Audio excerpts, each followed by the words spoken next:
But if you've got a multitasking capability, it means you can do between 2 and 4 simultaneous unrelated tasks, and female brains can do this. Male brains, which I've got one, a classic one, and most men have one, and all male brain people have one, have less connections. They focus entirely on a solitary task.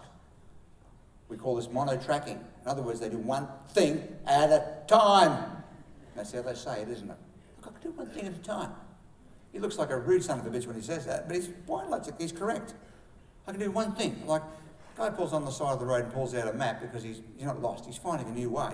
He pulls out a map, right? And he starts looking through the map. What's the first thing he does with the radio?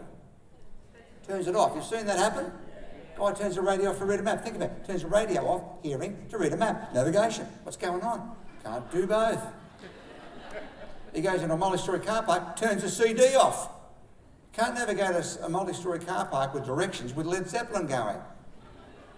Comes to a busy intersection, there's 5 choices. A woman starts talking to him, he writes the car off. Men driving, talking on a mobile phone, miss the turn off. Men can't make love and answer questions. No talking. Found with love making, women like to talk. We say women don't talk because he stops and thinks it's a real question and tries to think of an answer. Just to give a solution. You can try this, you can do that. Don't talk. Strategy number 1, when dealing with any male brain people, you want to persuade them. Give them one thing at a time. In other words, put gaps between the points. Make a point, then stop. So he knows, when I say he, it's male brain, he knows that was a point. Then make the next point, stop. That's the second point. Then make the next point, stop. Because that's how male brain people talk to male brain people.